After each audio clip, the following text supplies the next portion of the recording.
Ahora, después del descanso, vamos a tener la presentación y ponencia de Valentina Ver. Finalizaremos después de, por supuesto, con turno de preguntas, comentar con ella y luego visualizaremos un vídeo que nos ha enviado Christopher Benítez, que no ha podido estar aquí. Es un vídeo en el que habla de su experiencia y luego finalmente Silvia Jaén procederá a clausurar y pues, si tienen que hacer algún comentario o alguna pregunta o alguna cuestión más que ya podamos debatir igual entre nosotros y nosotras si hay tiempo, si les parece. Entonces, bueno, sin más, quería presentar a Valentina. Valentina Ver nos va a presentar Fútbol contra Género, la mujer trans en el fútbol femenino en primera persona. Es una mujer lesbiana y trans, divulgadora LGTBI+, especialista en género y comunicación y exfutbolista. Es creadora del proyecto La Respuesta a Todo y se dedica a acercar las realidades trans y LGTBI a todo tipo de públicos a través de charlas y también de un podcast que registró en su primera temporada más de 200.000 reproducciones en todas las plataformas. Ha difundido su historia como futbolista trans en múltiples medios de comunicación mediante entrevistas, reportajes y documentales. A lo largo de su trayectoria ha recibido varios reconocimientos, como el del Ayuntamiento de Ripollet en junio de 2020, por su labor de visibilización y defensa de los derechos y libertades de las mujeres trans. Y también por ese motivo ha sido recientemente galardonada con uno de los premios TED, certamen de ámbito nacional, por parte de la Asociación Trans de Andalucía, Silvia Rivera. Pues muchísimas gracias, Valentina, y deseando escucharte. Gracias. Bueno, gracias a ti, Ana Lidia. Gracias también a Opciónate por invitarme, a la gente que ha organizado esto, que está quedando muy chulo. Gracias también a las ponentes de antes y de ayer, que yo creo que al final lo que vengo a contar yo es como mi movida, de mi pastelita, ¿no? Pero creo que en todas las ponencias que se ha ido tocando, al final todo está entrelazado y todas las cosas que contabais estaban fuertemente vinculadas con lo que voy a contar yo de alguna forma, ¿no? El caso de Elena y lo que he contado, por ejemplo, era de cajón en relación a la experiencia y la situación que nos encontramos muchas mujeres trans o muchas personas que nos salimos de la norma en el deporte, ¿no? Entonces, yo me voy a poner aquí, no me voy a poner detrás, porque no es muy habitual ver a mujeres trans deportistas, entonces no quiero esconderme, quiero que me veáis.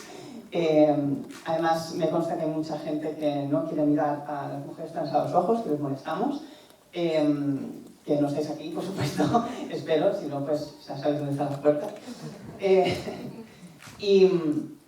En mi caso, yo como contaba antes a Ana Lidia, que pensaba que era ella,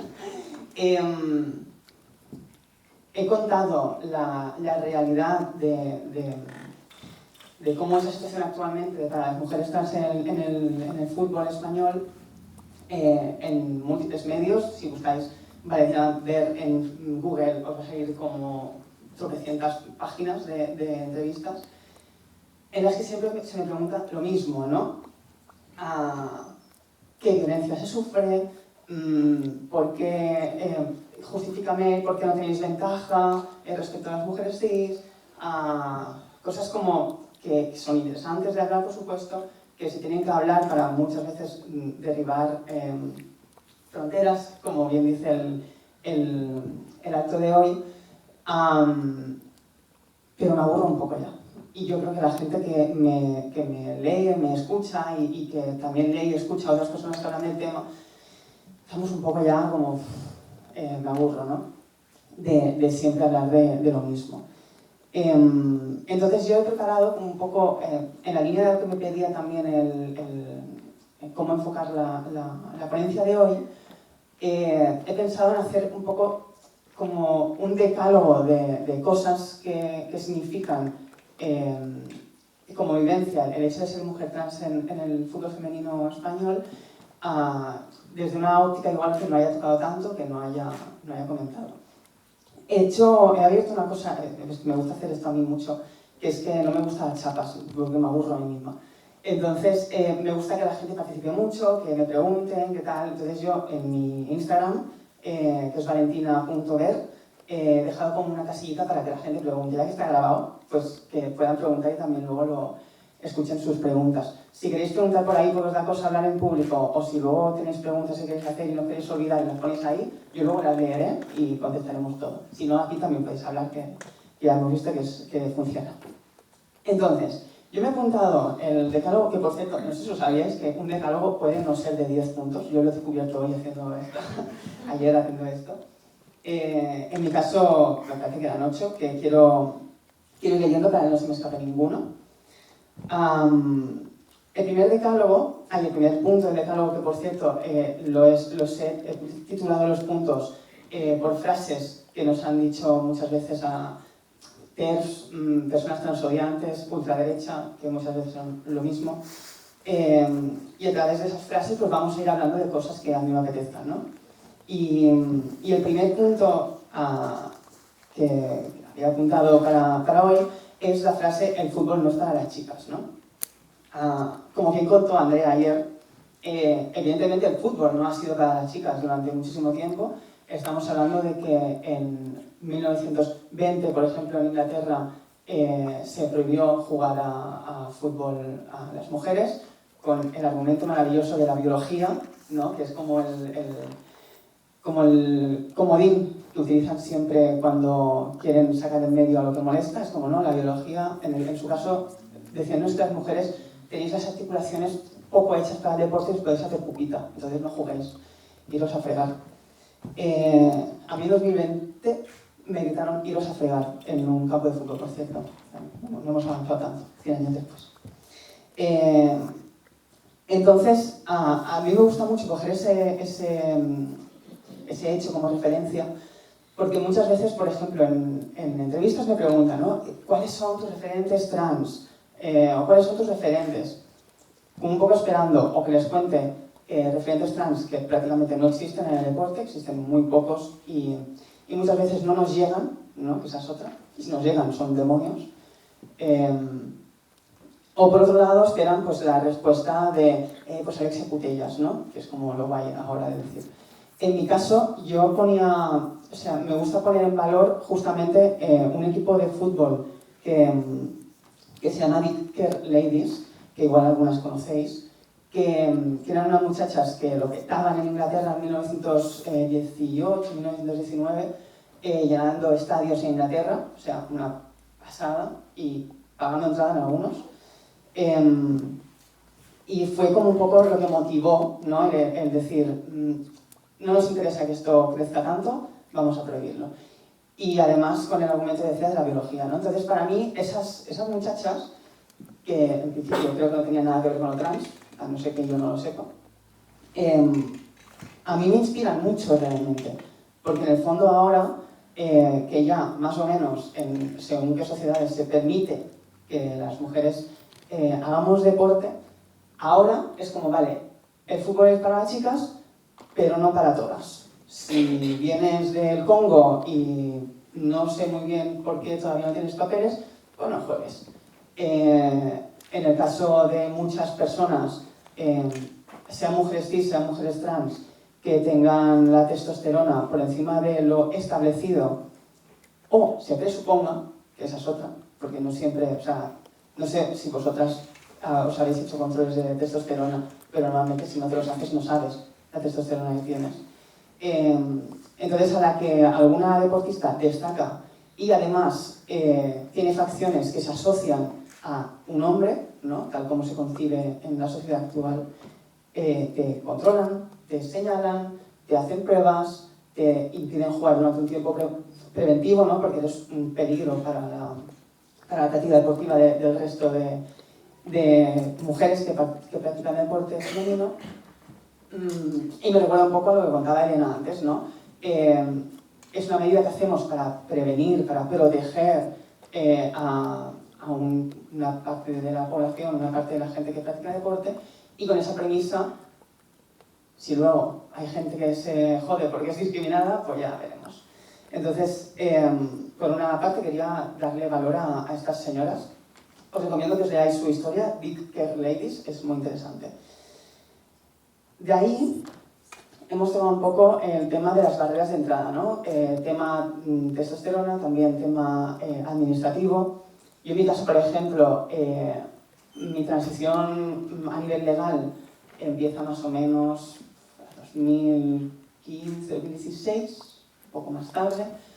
Actualmente, como todavía no tenemos la ley trans aprobada a nivel estatal, todavía somos enfermas mentales, todavía tiene que haber psicólogas que nos acrediten para demostrar que somos personas trans, porque si no, no lo somos igual tanto. Y sin esos requisitos no nos dan el DNI conforme al género que queremos que aparezca en ese documento, si tenemos la suerte de tener documentos. Yo la tengo, otras personas a la vista está que no. Entonces, como una carrera de entrada que para mí ha sido muy violenta, ni siquiera tiene que ver con el deporte, ¿no? Porque es una barrera previa, que la sociedad aún no te reconoce por el mismo punto que te reconoce al resto de personas que no son trans, o casi a todas las personas, sin olvidar por lo que decía de las personas migrantes y demás. En mi caso, yo pasé por el procedimiento establecido, el que nos obligan a pasar sí o sí, y digamos que a pesar de acreditar todo, el proceso judicial y la burocracia que comentaba antes por allí es muy lenta, y yo empecé a jugar, me empecé a entrenar con un equipo en 2018, en septiembre, sin saber cuándo podía jugar porque todavía no tenía DNI cambiado, a pesar de que ya estaba aprobado el cambio. O sea, ya no era una cuestión de que estaban valorando nada, era una cuestión de que estaba ya aprobado, faltaba que se pusiera en marcha. Fueron 3 meses, creo, desde que se aprobó hasta que se puso en marcha. Conectaba mucho, una vez más, con lo que decía Elena, de la espera, ¿no? Esa sensación de estar con tus compañeras entrenando, y que cada fin de te miren y sean, pero ¿esta semana vas a jugar o no? Porque también, o sea, no sé si habéis jugado a deportes de equipo, pero se genera un ambiente como muy de codependencia, ¿no? Al final, somos una comunidad, nos necesitamos y necesitamos que estés en el campo, seas mejor o seas peor, pero queremos que estés, ¿no? Ya incluso a nivel emocional, o sea, a mí, yo he jugado en equipos donde una compañera, por ejemplo, no ha tenido el permiso de licencia porque era una persona migrante y no podía jugar en un equipo de tercera categoría española. Y o sea, es que desestabiliza muchísimo a la persona que está entrenando día sí día también y no puede competir en las mismas condiciones, como también al resto del equipo, ¿no? Y al final también como que desvirtúa la competición, pero bueno, eso es otro caso. Claro, en paralelo a las barreras administrativas, también había el punto de que los equipos de fútbol, como también se comentó ayer, no tienen ni puñetera idea de qué hacer en estos casos muchas veces. Yo vengo de Barcelona. Se presupone que Barcelona es como la cuna del progreso, tal, esas cosas que nos gusta decir a la gente del norte, que vosotros sabéis que no es así, porque en Canarias hay, por ejemplo, una ley trans ya aprobada y en vigor que no tiene nada que envidiar a la catalana. Y claro, me pasaba que yo ya no era una cuestión administrativa, ya era una cuestión de ir a un equipo y que el equipo a tope, o sea, era un equipo de segunda catalana, que es la última categoría catalana y española en el ámbito catalán. Y ellas, claro, me decían, ¿qué pasa? O sea, ¿qué está pasando, no? Y en paralelo me venía pues, una persona del club y me decía, claro, pero tú estás operada, porque claro, si no estás operada, igual entrar en el vestuario puede generar conflicto, porque, o sea, esto, claro, yo tengo la suerte y la desgracia de tener un bagaje activista desde hace muchos años. Si yo no tengo ni puñetera idea, que es lo habitual, o sea, todas las mujeres del mundo no somos feministas, no hemos tenido la suerte de poder acceder muchas veces a esos discursos, y si yo, sin mi discurso activista previo, sin mi bagaje activista previo, a mí me sueltan eso, pues igual corro a operarme. Entonces yo, vale, si eso es lo que hay que hacer, pues igual, o lo dejo, porque eso, yo es que no, lo siento, no me he operado, perdón por existir, me voy, ¿no? Yo tuve la suerte de que justo cuando dejé de hablar con esa persona, que ni siquiera lo preguntó con mala intención, fue una pregunta desde la situación nueva, que eso es otro de los problemas, que la gente en los clubes todavía no tiene la formación adecuada para afrontar esto, y no es igual, es decir, que depende, es arbitrario. Si la persona que está coordinando el club tiene sensibilidad con ello, de coña, si no, te comes lo que me comí yo, entre otras cosas. Entonces, yo tuve la suerte de cuando me vieron hablar con esa persona, luego mis compañeras me dijeron, sin conocerme, o sea, un entrenamiento, me dijeron, ¿qué te ha dicho? Porque si no te dejan jugar, nosotros tampoco jugamos, ¿no? Y, claro, a mí eso me choca un montón con lo que cuentan en los medios, por ejemplo, que reproducen bulos constantes, que son bulos demostrados, de que las mujeres no quieren que las mujeres cis no quieren que las mujeres trans participemos en los deportes con ellas y demás, ¿no? O sea, es como un choque frontal con la realidad que se plasma, tanto en medios como en redes. Luego ya trabajaremos más de medios, que seguro que además a Andrea le hace ilusión especial. Entonces, dicho esto, pasando al segundo punto, va bastante al hilo de lo que decía, ¿no? Que es la frase de las mujeres trans están dominando el deporte femenino. Ojalá. O sea, ojalá hubiera sido capaz de llegar al punto de convertirme en una persona, junto con otras compañeras trans, que estuviéramos en un rendimiento tan bueno, pero es que no pasa. No pasa por muchas razones, que algunas se saben, algunas no se saben porque no hay ningún interés en que se sepan.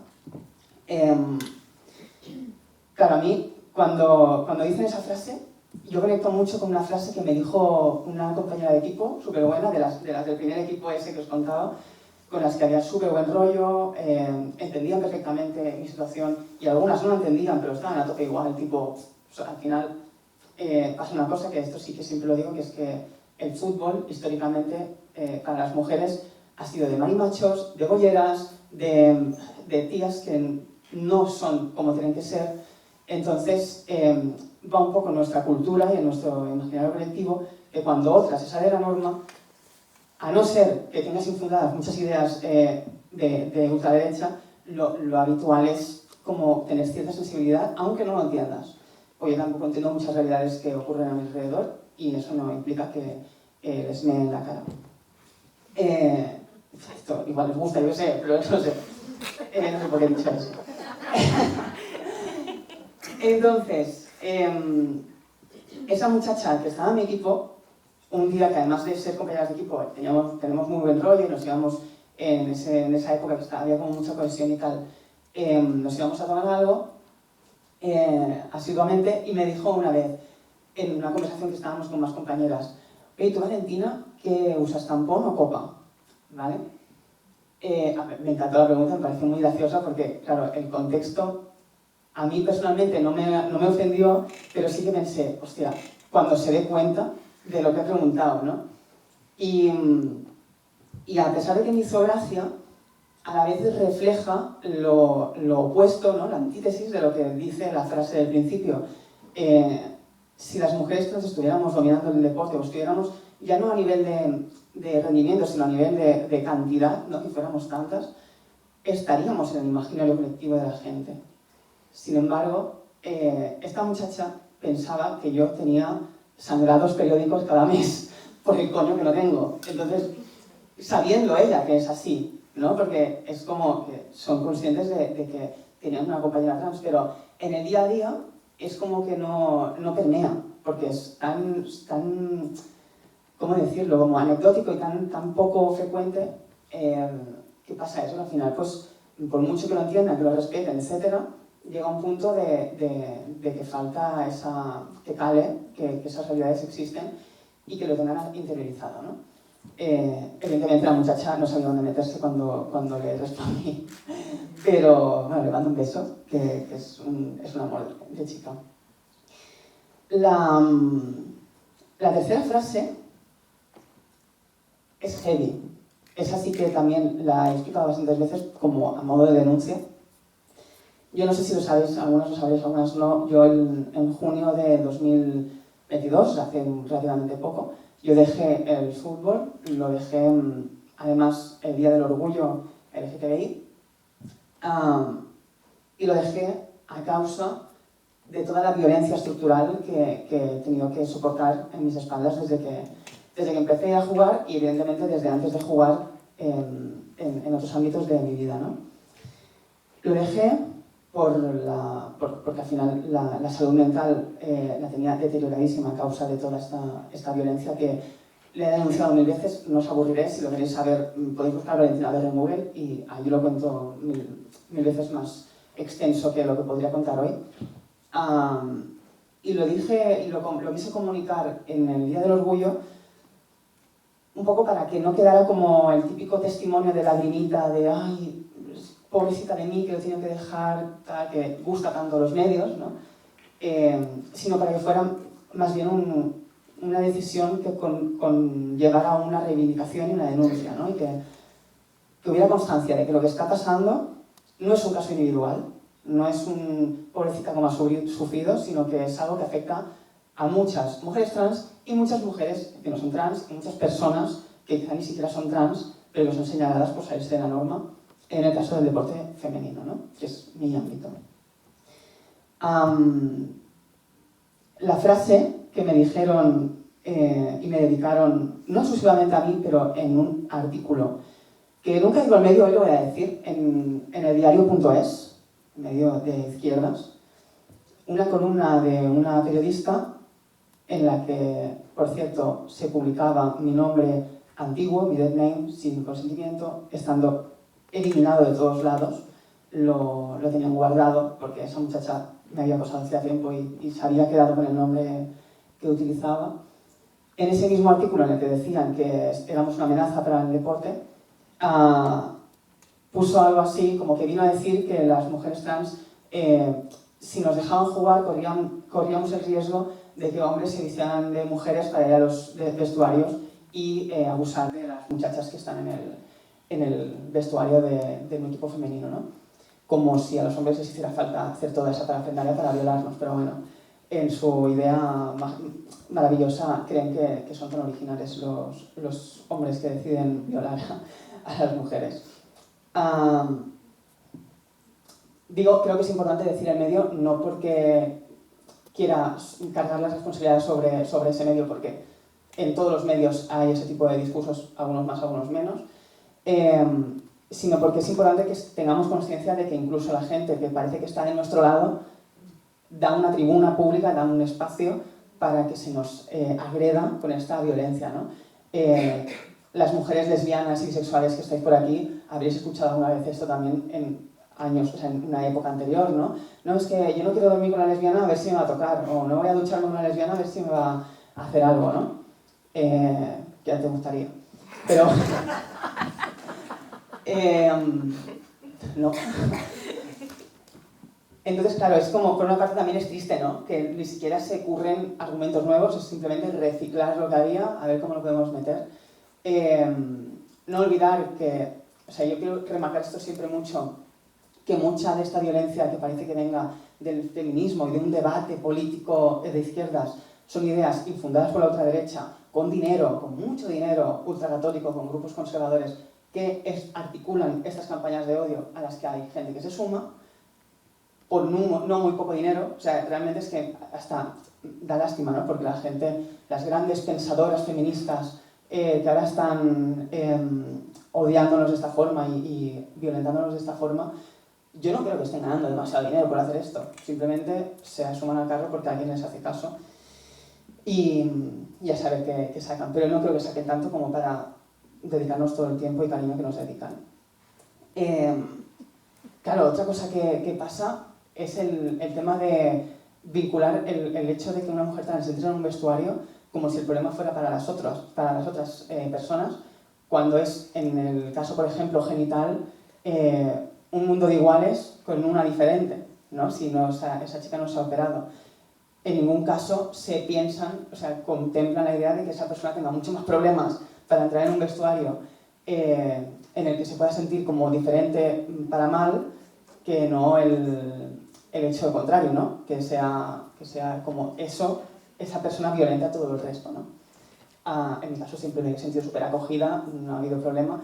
El problema lo he tenido yo, que he pasado tanto tiempo sintiéndome incómoda en vestuarios en los que había dinámicas, en vestuarios de tíos, quiero decir, en los que había dinámicas de las que yo me sentía súper fuera, pues al final eso genera traumitas, que estamos trabajando en ellos, pero me impidieron, o sea, yo igual, por ejemplo, yo hice natación desde los 3 hasta los 16, y desde los 7 iba sola a los vestuarios ya, cuando 7 o 8 años. Yo llegaba a decirle a mi madre, que no tenía puñetera idea de que yo no era la tía, y yo le decía, como me incomodaba tanto estar en la ducha, le decía, no, es que no me gusta ducharme porque me gusta dormir con olor a cloro. Para eso sí que somos originales, hay que decirlo. Porque, claro, tampoco sabía qué preguntas hacerme para entender por qué me molestaba tanto estar ahí, ¿no? En mi caso. Habrá chicas trans que han estado súper a gusto en vestidos masculinos y sin ningún problema, pero en mi caso lo vivía así. Entonces, eso también quería remarcarlo, también por una parte, por lo que hablábamos de la imagen de la depredadora, ¿no? Que antes eran las lesbianas y ahora somos las mujeres trans, aunque a veces con las lesbianas también pasa, o sea, no es una cosa que hayamos olvidado ya. Y por otra parte, porque al final, quienes hayáis hecho deporte colectivo sabéis que el vestuario es un espacio de comunidad en la que se generan lazos que luego se trasladan en el campo, se trasladan en tu vida. Tú, al final, el hecho de sentirte más o menos cómodo en un vestuario repercute mucho en tu rendimiento y en tu vida más allá del deporte. En mi caso, por ejemplo, yo no he podido, incluso con el apoyo, con el cariño de todas las compañeras, tal, es algo a lo que no he podido acceder, ¿no? por esa violencia estructural que hablábamos antes. Y con esto pasamos al punto número 4, que me flipa por una palabra que utilizan. Que eso me lo han dicho, me lo han puesto en comentarios en una publicación mía. Y me gustó tanto que lo quise traer aquí. Las mujeres trans tienen ventaja física y van a destruir a las mujeres cis. Es que me flipa como la epicidad de vamos a destruir, ¿no? Como si fuéramos monstruos. Y como si las mujeres cis fueran todas princesitas que van a ir a jugar con... Ay, ya os digo que no. O sea, yo he comido más césped por choques con defensas de mis ligas que otra cosa. Yo, claro, muchas veces se habla de este concepto, ¿no? De destrucción, de amenaza, de que podemos hacer daño, de que podemos, a través de una ventaja física que aún nos ha demostrado y que al final es una cuestión de que el deporte se basa en ventajas. Y si hablamos de ventajas, las ventajas no son solo físicas. No creo que sea lo mismo una curranta que se tire 8 horas trabajando porque el fútbol femenino, como ya hemos hablado, da muy poco dinero para vivir. Pues imaginaos la muchacha que se ha trabajado 8 horas deslomándose para pagar el alquiler y la compañera o rival que ha estado en la mañana pues, buscando un Louis Vuitton, a ver cuál me compro. Pues evidentemente esta muchacha igual llega en muchas mejores condiciones a entrenar que la que está currando y son desventajas que igual pues no se hablan. O el tema de la salud mental, por ejemplo, hay índices de salud mental de personas trans y en especial de mujeres trans devastadores y todavía no se ha estudiado lo suficiente, o sea, todavía me da miedo los datos que se puedan llegar a sacar y al final es algo que también influye muchísimo, ¿no? Evidentemente esto afecta a las mujeres trans y a todo el mundo, pero creo que es importante cuando hacemos una lectura de tema ventajas también tener en cuenta de qué se habla y quién está atravesada por esas ventajas, ¿no? Y en mi caso, por ejemplo, ha habido muchas veces, muchísimas, que yo no he podido ir a entrenar por ansiedad, por depresión, por ataques de pánico y, claro, es una cuestión que tampoco sabes muy bien cómo abordar porque no son casos todavía muy visibles, ¿no? El tema de la salud mental me da esta vergüenza decirlo, pero todavía no es visible necesariamente y suficientemente como para poder estar a gusto y compartirlo. Oye, chicas, que no es natural que tengo ansiedad. A mí no me lo han dicho nunca, en ningún equipo que he estado, ninguna compañera. Cuando lo dije yo. Ella me vino y me dijo lo mismo. Y al final es algo que también, pues una vez más, te aparta, ¿no? Y al final te genera esa sensación como de de que poco a poco te vas alejando. Y al final, pues en mi caso pasó, yo me alejé tanto que tuve que dejarlo porque estaba completamente fuera ya, ¿no? La quinta frase que me apunté para hoy, la hemos tocado un poco ya, que es el tema de que las deportistas cis no tienen a las mujeres trans en el deporte femenino, ¿no? En este caso, como ya he contado más o menos lo que quería contar en este punto, sí que me gustaría remarcar, ya no solo compañeras, ya no solo gente afín, sino rivales, árbitras, todo lo que conforma el fútbol femenino que pisa césped, lo que está en el meollo, esa peña está, ya no, es que no está ni encantada, es que se la suda que una tía sea trans o no. O sea, no es una cuestión de que lo respeten o de que lo toleren, es que es como, mira chicas, es que aquí somos mariconas todas, o sea que no es una cuestión como de señalar, ¿no? Y me hace gracia que luego como que se planteen estos problemas desde fuera, desde personas que no están en el ajo, ¿no? Como si esa gente fuera la voz de la realidad del fútbol femenino, ¿no? Os aseguro que no. Y os invito a hablar con compañeras mías, en todo caso, y rivales. Luego eso me lleva a la frase que a mí me acompañó también a veces, que es, eres buena porque eres trans. Es curioso porque eso lo he escuchado jugando en todas las categorías que yo he jugado. Yo he jugado en la última categoría catalana y he jugado 1, 2, 3, 4 categorías por encima, que es tercera española. Y en todas las categorías, si yo llegaba a destacar, que en algunas he destacado y en algunas no me comí un rosco, si destacaba era porque era trans. Y esa es otra cosa que parece un comentario absurdo, pero cala un poco, en el sentido de que al final tú misma sientes que deberías estar rindiendo más, ¿no? Que la gente espera más de ti, inconscientemente.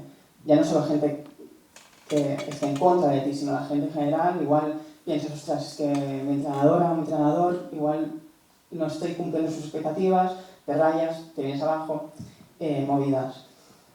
Al final esto pues vuelve a distraer y vuelve a generar como esa barrera, ¿no? ese ir para abajo. Finalmente, me he guardado mi favorita para el final, antes de empezar con las preguntas, porque se dice mucho desde la ultraderecha y desde estos sectores que nos odian a nosotras, que, por cierto, ahora van a por las lesbianas, no sé si lo vais viendo, pero ya empiezan a salir pensadoras influyentes diciendo que habría que abolir el colectivo LGTBI para poder avanzar en derechos, porque nos distraen de las luchas importantes. Feministas, o sea, mujeres categorizadas como pensadoras feministas diciendo eso, ¿no? Y esa misma gente dice, las tías trans, las mujeres trans, vais a acabar con el deporte femenino tal y como lo conocemos. Y aquí yo digo, una vez más, ojalá, porque si os fijáis, todas las ponencias que hemos estado hablando de deporte y en específico del fútbol, estamos denunciando que cuántas cosas no funcionan en el deporte femenino tal como está construido y el hecho preocupante, ¿no?, de que parece que estemos yendo hacia el camino del deporte masculino, ¿no? Como la idea esta de que las mujeres quieren cobrar lo mismo que los hombres, las mujeres quieren las mismas condiciones que los hombres del fútbol masculino de élite, ¿no? Uno, eso no es así, lo comentó ayer también Andrea, las tías ya no te digo yo, que como está como la coletilla hoy de que yo cobraba 40 euros, yo no quiero cobrar 40 millones de euros por jugar al fútbol, ni mucho menos, ni por hacer nada, ni creo que nadie los tenga que cobrar. Pero sí creo que el hecho de que haya personas trans, por cierto, en mis ligas había mujeres trans, pero también había hombres trans, que esa es otra gran olvidada, ¿no? El tema de los hombres trans en el deporte femenino, del cual, por cierto, también es su espacio, también pertenecen y pueden estar como les dé la gana, porque son parte de ello y han construido el fútbol femenino, igual que lo hemos construido las tías trans, las bolleras y todas las demás, ¿no? Entonces, cuando yo digo ojalá, me refiero, por ejemplo, a el hecho de que las personas trans formemos parte de esto, es abrir una brecha, ¿no? Es, por un lado, cuestionar el binarismo. De repente todo el mundo empieza a preguntarse, pero es que las mujeres y los hombres no son iguales, entonces hay que separarlo. Y es como, claro, porque los hombres entre sí también son iguales, los que tú concibes como hombres, y cuando Michael Phelps de repente es el puto amo porque tiene un cuerpo genéticamente súper avanzado, le ensalzamos y decimos que es un superhombre, ¿no? Eso lo he leído en periódicos. El superhombre Michael Phelps, no sé cuántos. A mí nadie se quejaba de la ventaja competitiva y si se quejaba alguna, era como, es envidia, ¿no? Porque no se atrevían tanto a cuestionar los cimientos de lo que es el fútbol, tal como está construido y el deporte en general. Luego, por otro lado, yo creo que es una gran oportunidad para conseguir que permeen los discursos feministas en el deporte.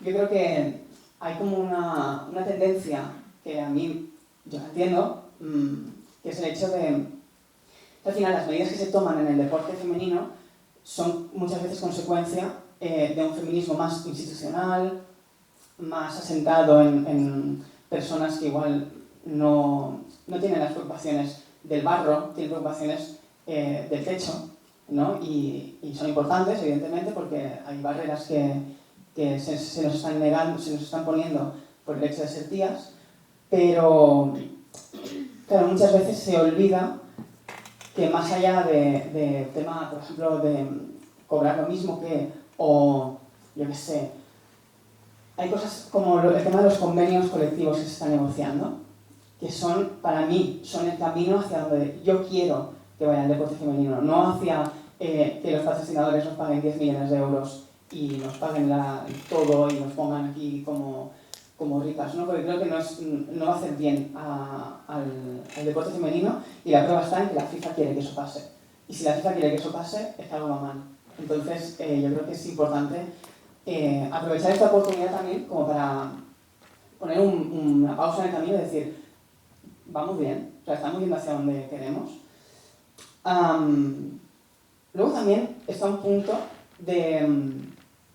como de construir el deporte desde otra óptica. Lo veíamos ayer con la Liga Genuine, se tocó un poco por encima, ¿no? El tema de los valores, del respeto, tal, que están súper guay, pero para ellos, para ellas, para la gente que es diferente. Pero al final, la gente que somos normales, porque estamos dentro de la normalidad, dentro de lo esperado, sigamos con nuestras cosas, sigamos con nuestras expectativas, sigamos con nuestra competitividad agresiva, hegemónica, con nuestras masculinidades, con el no salirnos de las normas a nivel de identidad, de expresión, de derechos, ¿no? Es como todo, al final, muy poco revolucionario, ¿no? Es como que tenga que salir a un tío a decir, no, es que soy gay, os lo tengo que comunicar. Imaginaos a una jugadora del Barça saliendo, emitiendo un comunicado diciendo, mira, es que soy lesbiana. Sería como, bueno, pues muy bien, por otra más. Bienvenida al club. En cambio, el deporte masculino está construido en esos cimientos súper rígidos, ¿no? De que de repente, como alguien se sale de la norma, se va por él y Mbappé es maricón porque le gusta una tía trans y movidas así, ¿no? Luego también el concepto de ganar en un tono casi humillativo, ¿no? Les hemos pisado, las hemos aplastado, hemos sido súper superiores. No sé, son valores que igual es una buena oportunidad para repensar. No sé desde qué prisma, pero creo que es un buen campo para reflexionar y para construir un deporte más interesante. También en esa línea temas de desromantizar el esfuerzo y el sacrificio, ¿no? Que parece que para ser deportistas tengamos que ser súper, o sea, dejarlo todo por esa pasión, sacrificar la familia, los amigos, el amor, los cuidados, porque es un sueño y vea por él, cueste lo que cueste. Acuéstate, o sea, no me interesa. Yo creo que deberíamos construir un deporte que nos rete, que nos desafíe como personas, pero no que nos destroce y que además no se pueda luego ni siquiera expresar que nos ha destrozado, ¿no? Porque cuando se retira una deportista en unas Olimpiadas porque tiene depresión o ansiedad, ya podría haber aguantado con todo lo que ha costado llegar hasta ahí, un poquito más, ¿no?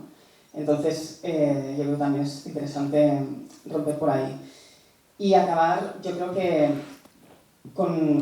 yo hago muchos paralelismos entre la lucha, que me parece interesante, la lucha marxista queer, ¿no? Que es una lucha reciente, más o menos, aunque ya se lleva mucho tiempo peleando, que es el repensar y el ir contra el sistema tal como está establecido, no desde un punto de vamos a romperlo todo, sino desde un punto de es que nos estamos organizando de esta forma porque interesa a un sistema y estamos funcionando de esta forma porque tenemos un valor que se nos está viendo que no tenemos solamente para que, por ejemplo, ¿no? Con los cuidados de las mujeres, el cuidado reproductivo, si el sistema capitalista tuviera que pagar a todas las tías que nos quedamos cuidando de nuestros mayores, de nuestras hijas, de la persona que se queda enferma, que es mi cuñada de no sé qué, si nos tuvieran que pagar por todo esto, igual que se paga el trabajo productivo, el sistema se hunde.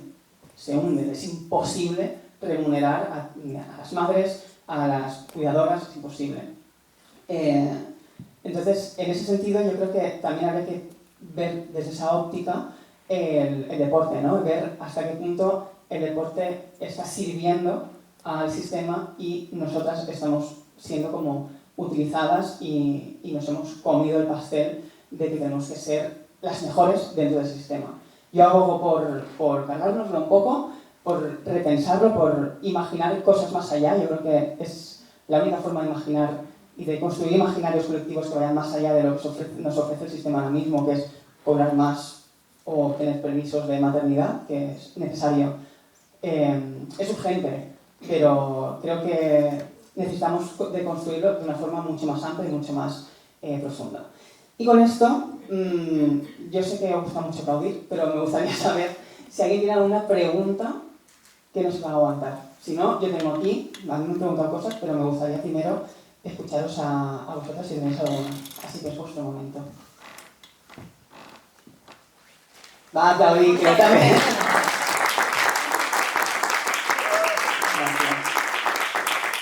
En realidad lo agradezco porque soy futbolista y siempre antes de jugar nos aplaudo. Entonces ahora que no juego como el ego se resiente un poquito. Hola Valentina, gracias por contarnos tu experiencia tan maravillosa en el mundo deportivo. Gracias. Has hablado de tus compañeras, sobre todo. A mí me gustaría saber el trato de entrenadores, clubes, si siempre has estado en el mismo club, si has tenido que cambiar de club por la violencia, sobre todo verbal, evidentemente, que has sufrido. Tengo curiosidad sobre eso. Gracias.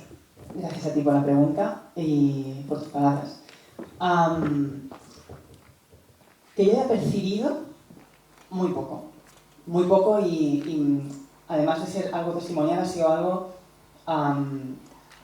basado sobre todo como en la no conciencia, ¿no? Y en el hecho, que es un problema muy grave que no haya conciencia y que se discrimine por desconocimiento, ¿no? Pero en mi caso, que yo haya visto, que haya escuchado, que yo sepa, en ningún caso ha habido un trato discriminatorio, ni un trato tampoco, ni mucho menos de favor, evidentemente, ¿no? Pero si igual me queda la espinita, ahora que ya no estoy, ¿no? Me gustaría como hablar con clubes que quizás necesitan, yo sé, porque al final el fútbol femenino todo el mundo habla con todo el mundo, sabes que en el equipo este están buscando una jugadora de este perfil, sabes que en el equipo este están en una jugadora la va a dejar y no sé qué. Y me pregunto si ha habido equipos, una vez yo ya estaba jugando, que contemplaron ficharme y que no lo hicieran por eso, yo no lo sé. Equipos me da igual la categoría, o sea, yo he tenido ofertas, he jugado en algunos equipos, he jugado en 4 equipos, 3 clubes, es decir, el Tarrasa B, el Tarrasa primer equipo, Levante Las Planas, que ahora está en primera división, por cierto, y hoy creo que estaban empatando contra el Villarreal, o sea, putas amas. Es que orgullo de equipo. Y luego en el Europa, en el Club Esportivo Europa, que han sido las últimas 2 temporadas y que he estado súper en casa. También es verdad que en el Europa la coordinadora de la sección femenina es una tía que ha mamado el fútbol femenino de siempre, se llama Nani Aces, y y tiene una perspectiva mucho más allá de lo que es el fútbol, sino desde la especificidad del fútbol femenino, de las dinámicas que se generan. Entonces, aún sin haberse ella encontrado con muchas realidades así, más o menos se sabía hacer el acompañamiento de las necesidades que pueda tener, que en mi caso eran pocas, porque tampoco yo sabía qué se podía pedir, ¿no?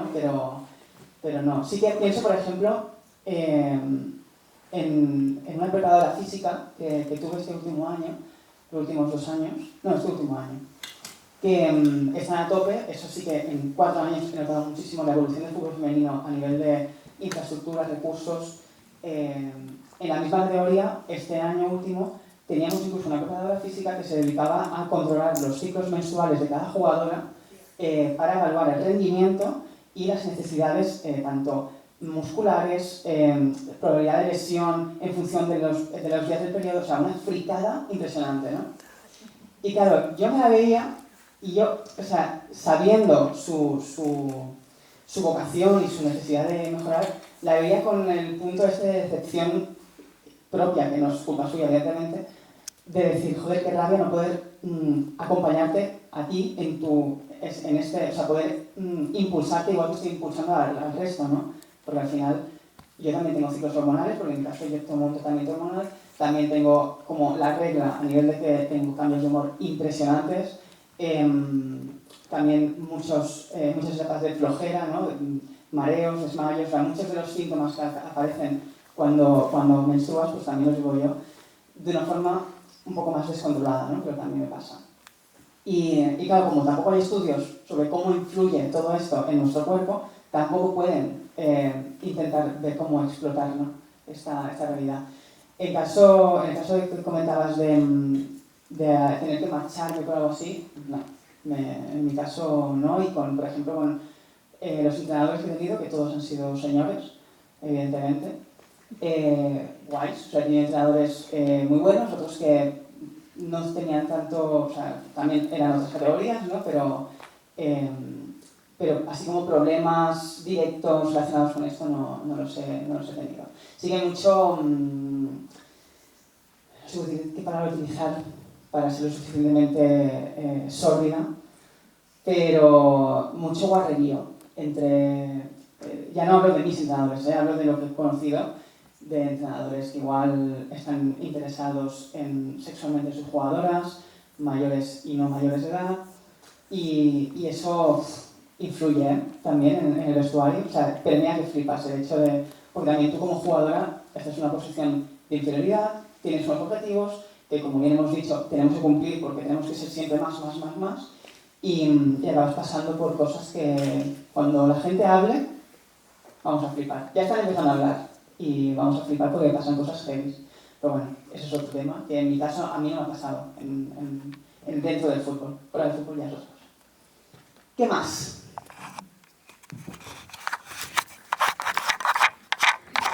Yo mi pregunta es muy breve. ¿Esa preparadora física era Lucía Martínez? Es que está metida, ¿eh? Vale, eso es culpa mía. Lo siento. ¿Cómo? Sí, eso forma parte del estudio de las lesiones del ligamento cruzado que tenemos montado Andrea Seijo, Lucía Martínez, Pepe Carrasco y yo. ¿El de futboleras? Sí. Entonces todos esos parámetros están dentro del estudio, así que lo siento mucho. No, al contrario. Muchas gracias, vamos. Era un lujazo. En ese sentido, también es un poco, Andrea contó ayer que no estuviera el tema de cómo se relega históricamente, y aún todavía pasa, como dentro de la escala de mejor a peor, la mediocridad siempre va hacia el fútbol femenino, ¿no? En términos de staff, de la gente que nos acompaña, ¿no? Y es una maravilla que peña como vosotras hagáis este trabajo y deis estos recursos al staff, porque se nota un huevo. O sea, nosotras este año hemos ido volando. Hemos ganado la Liga de Tercera Española, por primera vez en la historia del club, pero que nos veías jugar y era una pasada. Y el año pasado éramos... Yo, por ejemplo, este año me decían, te hemos fichado, o sea, no te conocemos respecto al año pasado, ¿no? Porque al final hay todo una infraestructura que se está montando a tu alrededor para que tires para arriba, ¿no? Tanto individual como colectivamente. Así que gracias. Igual hemos ganado en parte gracias a ti. Así que... No, sí, Lucía es impresionante. Y Miriam también, y el resto de staff que hemos tenido este año, chapo. Y este año lo están petando en la categoría superior, que acaban de ascender y van segundas. O sea, impresionante.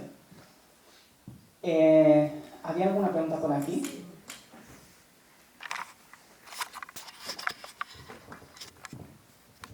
Valentina, moltes gràcies.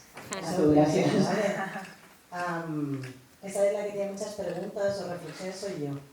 Bienvenidas son. No sé si las voy a poder aterrizar todas, la verdad. Porque además todo lo que cuentas interpela muchas de las cuestiones que yo me encuentro en mi día a día profesional, ¿no? Por un lado, la vuelta a la biología, ¿no? Estoy un poco hasta el moño de la vuelta a la biología. Pensábamos que nos habíamos librado ya, con Simón de Beauvoir. Nos hemos librado de la vuelta a la biología. Esa vuelta a la biología nos remonta otra vez a ese siglo XX, ¿no? Y hay que volverle a dar las respuestas que en su momento ya le dio Fausto Sterling, ¿no? Para trabajar todo el tema de cuánto influyen los factores biológicos finalmente en el rendimiento deportivo de una persona, ¿no? Entonces, en esto hay varias cosas que tengo ahí rondándome desde hace tiempo. Uno, evidentemente, no hay estudios. O sea, no tenemos estudios para nada. No sabemos ni siquiera cómo acompañar el envejecimiento en las personas trans. No tenemos ni pajolera idea de cómo hacerlo. Y no sabemos cómo trabajar los aspectos preventivos de la salud de las personas trans. Ni te cuento ya si son, además, deportistas, ¿no? Ni flauta. Otra cuestión que está sobre la mesa, y sobre todo porque la inquina brutal que estamos viviendo en los últimos años, si me permites, todo lo que estamos viendo en el mundo TERF y el mundo, esta parte transrodiante, yo siempre defiendo la postura de que en realidad están en contra de las personas no binarias y usan como cebo de forma absolutamente mezquina a las mujeres trans. Entonces, no nos entienden a las personas no binarias y utilizan a las mujeres trans como cebo para generar odio social, ¿no? Y el deporte es uno de los aspectos, brutales donde lo están haciendo. El deporte, los baños, los ascensores, ¿no? Y cualquier espacio así que crean que pueden explotarlo. Las cárceles, por ejemplo, también, ¿no? En este sentido, yo muchas veces les planto varias cuestiones. Una de ellas es a cuántas mujeres bisexuales deportistas que tengan un síndrome de ovario poliquístico, ergo, tienen la testosterona más alta de la habitual, sin necesidad de tener rasgos culturalmente asociados a la masculinidad, no las dejan competir por ello. Porque a ver las hayas. A ver las hayas, por supuesto, y están atravesadísimas por lo mismo. A montones. ¿Cuánto nos cuestionamos cómo puede influir en el rendimiento de una mujer cis, en este caso, que utiliza anticonceptivos hormonales, o sea, no deja de tomar estrógenos como una mujer trans y no por ello se la cuestiona, ¿no? Al final, yo vuelvo muchas veces cuando a mí se me interpela en esto, porque también se me ha sacado a la palestra muchas veces por defender, me dicen, no, pero es que entonces tienen ventaja física. Digo, no, cariño. Digo, cuando las hormonas se equilibran, la ventaja física desaparece. No deja de ser el mismo rango de posibilidades que existe entre el resto de las mujeres, ¿no? Entonces, o entre el resto de los hombres en el caso de los chicos, ¿no? Dicho esto, bueno, ¿qué hacemos entonces? Empezamos a hacer de forma periódica análisis hormonales a todas las personas que hacen deporte, no para saber si lo usan como dopaje, sino sencillamente para categorizarlas. Entonces, ¿qué vamos a hacer? Categorías hormonales, aparte de por edad, por peso en otros deportes, ¿no? Etcétera, etcétera. También las vamos a hacer hormonales. Vamos a decir, bueno, pues si tienes un rango de estrógenos entre 60 y 90, puedes formar parte de la categoría alevín. Sí, a ver, ¿no? Entonces, eso es una de las cosas que yo intento reducir al absurdo, porque es absurdo. Por otro lado, requisitos del DNI, ¿no? Estamos hablando del tema de las federaciones, ¿no? Y el puñetero DNI, una y otra vez encima de la mesa, ¿no? Para permitir o no permitir cosas, ¿no? El DNI actualmente, ya lo has comentado tú, pero yo me gusta muchísimo recalcarlo, hasta que no se apruebe la ley trans tan demonizada que poco menos se va a venir apocalipsis, hasta que no se apruebe Los requisitos para poder cambiar la mención de sexo, que ni siquiera debería existir en el DNI, pero para poderlo hacer, están basados en los criterios diagnósticos de la mayor asociación de psiquiatría que hay en el mundo, y para eso se requiere esa disforia de género, ¿no?, que tanto solicitan. Lo remarco una y otra vez porque marca una de las barreras en el deporte, lo marca en muchísimos espacios y es absolutamente, va en contra de los derechos humanos de per se. Y ya por último, algo que me he encontrado es la ignorancia brutal que hay en las federaciones deportivas en relación con la parte administrativa y el resto de las personas trans. Me he encontrado muchísimas personas que en su tránsito me plantean: oye, Yana, yo qué sé, desde vela canaria, pasando por lucha, pasando por atletismo, fútbol, softball, y me dicen: oye, Ana, entonces ¿cómo lo hago? ¿Cuándo lo hago? ¿A quién tengo que dar? Digo, cariño, pues será tanto como ir a la federación y decir: pues mira, yo es que soy un chico y ya está, ¿no? Y si esto va por categorías, vuelvo a lo anterior, yo tengo mucha ignorancia en la burocracia en general y en concreto en el deporte. Pues era tan fácil como esto. Pues no, no lo es. Me encuentro personas que llevan mucho tiempo en tránsito conmigo, acompañándolas y que siguen sin poder participar de los espacios deportivos que les corresponden, ¿no? Entonces es otro... Y ahí sí que les digo yo, bueno, pues es que a lo mejor ahí sí que empieza a haber una desventaja, ¿no? Quiero decir, si llevas 2 años en tratamiento hormonal, pues a lo mejor sí que tendremos que empezar a hablar de que puede haber una cierta desventaja en esas hormonas y en la estructura física que empiezas a tener. No entiendo por qué la visión es desde el otro lado, ¿no? Y ya por último, el arrepentimiento.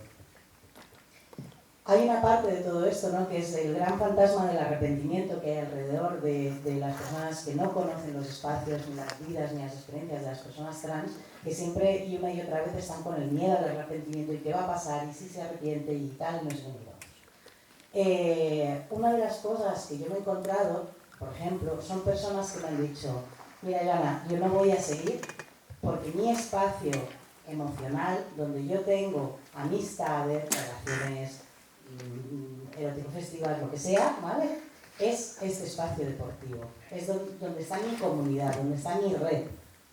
Si yo inicio mi tránsito, tengo que irme de la red. Por tanto, quiero parar el tránsito.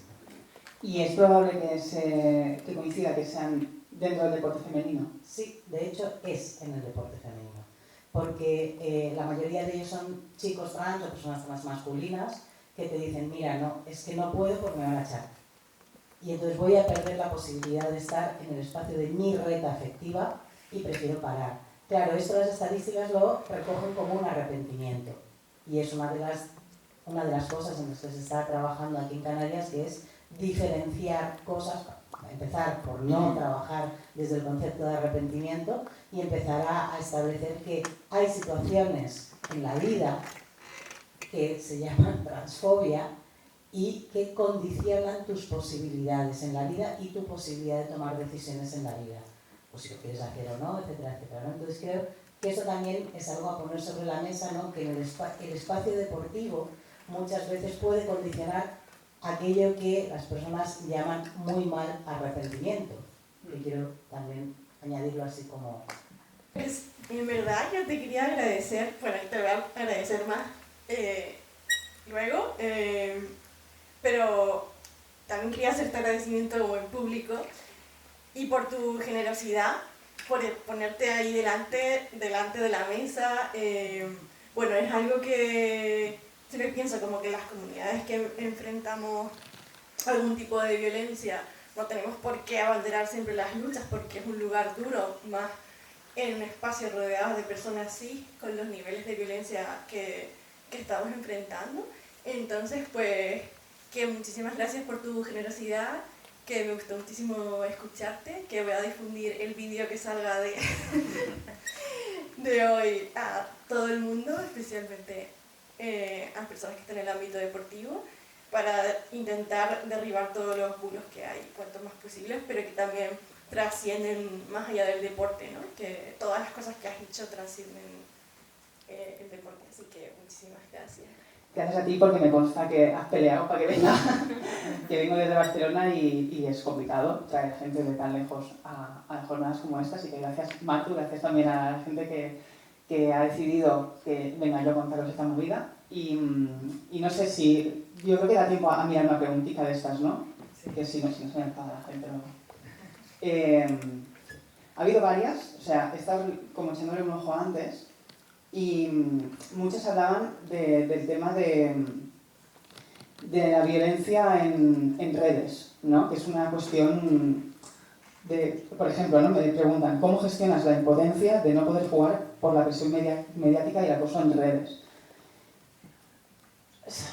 Y eso, en ese sentido, yo lo he llevado de dos formas distintas. En la etapa en la que yo, desde que empecé a jugar hasta que dejé de jugar, lo viví con rabia, muchísima rabia, porque cuando vienes del mundo activista tienes la rabia dentro y te enfadas todo el rato con las injusticias, y cuando esas están en tu piel, pues, joder, la verdad, de una forma más profunda, ¿no? También con desesperanza en el sentido de que sentía que yo no iba a poder practicar a gusto lo que quería practicar. Aunque esto cambiará, seguro, soy optimista y estoy aquí, si no, no estaría aquí, pero yo sabía que yo no lo podría vivir, ¿no? Y luego está el punto en el que yo dejo el fútbol y ahí lo vivo con alivio, porque al final yo llevo sufriendo esta retirada 4 años, ¿no? Los 4 años 4 y pico que he estado como ya a un nivel importante. Y como ya he procesado ese luto, digamos, esa rabia y ese todo, cuando yo lo abandono, cuando lo dejo, cuando me echan, la sensación es de menos mal, porque ahora como que puedo enfrentarme a ello desde otra perspectiva, sé que lo que voy a decir no va a repercutir en mi carrera, que esa era otra cosa, que si yo empezaba a largar estas cosas que estoy largando aquí, igual mañana se montaba una manifestación de TERFs, que son 4, pero son suficientes para tapar una puerta, y no me dejan pasar a jugar, ¿no? Que eso pasa, o se intensifica la violencia en redes, que también era muy heavy y ha influido mucho en mi salud mental, ¿no? Entonces, un poco para la persona que ha hecho esa pregunta, era un poco eso. Entonces, yo os agradezco un montón que estéis, que las que habéis estado en otras ponencias que os hayáis quedado, me hace mucha ilusión. Y nada, pues hasta la próxima, espero. Yo encantada de Canarias, hace un solecito de flipas. Así que si queréis, cerramos aquí, hablamos de lo demás y luego vamos a tomar el sol. Me apetece mucho. Gracias.